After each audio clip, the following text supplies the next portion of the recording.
Hi, I'm Jeff from Anti-Cyclone Systems Limited.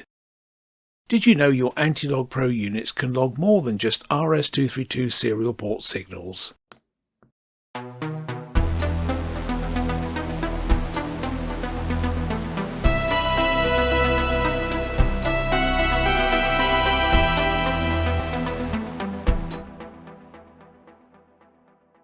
If you have an AntiLogPro cased unit, you can record the logic state of selected pins on the 9-way D connector.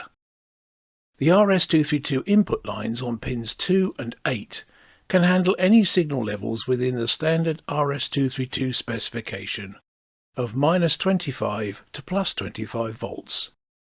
The special logic input lines on pins 1 and 9 switch at normal logic levels, but can handle any signal level in the range -40 to +40 volts.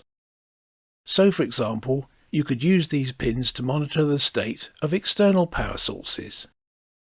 Note that you can apply signals to these pins at any time, regardless of whether the AntiLogPro unit is powered on or off. If you have the OEM variant, you can additionally log selected digital inputs on the J3 pin header. The pins shown in green here can log 0 to 3.3 volt CMOS logic signals. However, care must be taken not to apply signals outside this range. Also, live CMOS signals must not be applied to these pins when the AntiLogPro unit is powered off. This is because the static protection diodes built into the microcontroller will try and power the whole unit from these signals, which may result in unit damage. The special event in line shown in blue does not have these restrictions, and signals can be applied at any time. This line is safeguarded against damage from any signal in the range -40 to +40 volts. All AntiLogPro units can log up to 2 completely independent channels of high-speed RS-232 serial port data. Each channel can be configured to additionally insert other measurements into the recorded data. This flow diagram shows all the logging capabilities of an AntiLogPro OEM unit. As you can see, in record mode you can log button push events, external environment sensor readings, the unit supply voltage, and of course you can log the state of selected digital logic lines. All logged measurements are time-stamped to millisecond resolution, with exactly the same time source used to timestamp the incoming RS-232 data.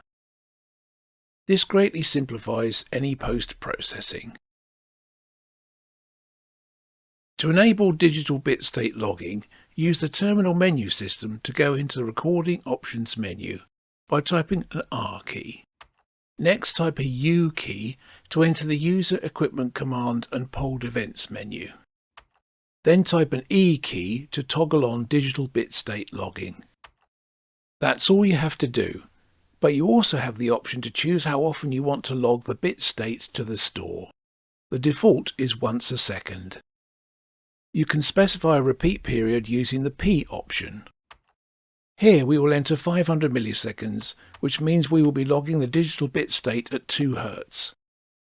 You can also specify a delay before you start recording digital bit states by typing an I and entering a time period from the start of a recording.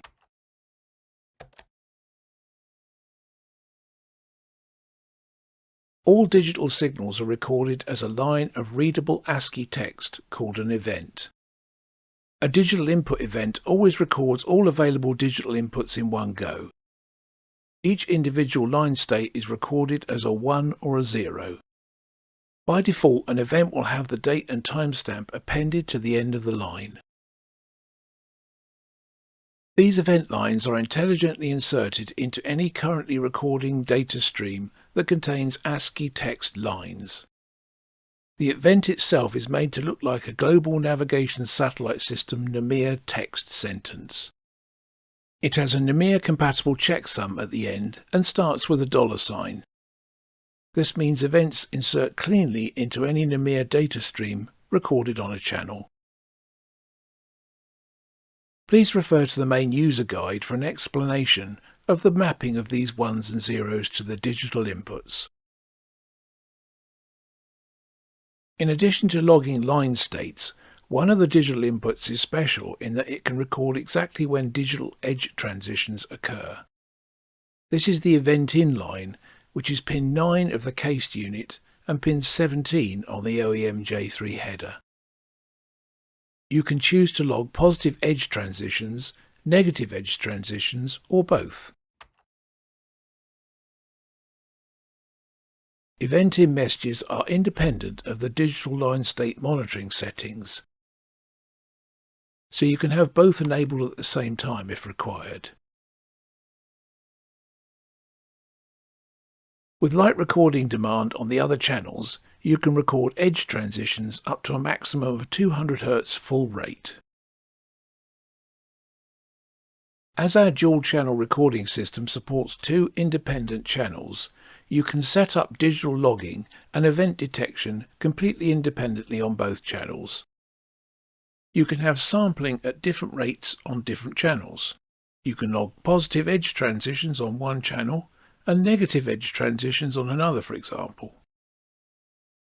You may want to record RS-232 data on channel 1 and digital line states and/or edge transitions on channel 2. Our RS-232 AntiLogPro data logging units provide you with an impressive range of features, including this ability to log selected digital logic lines. Please refer to our main user guide and OEM guide where applicable for more information. We hope you enjoy using your units for many different applications. Thanks for watching.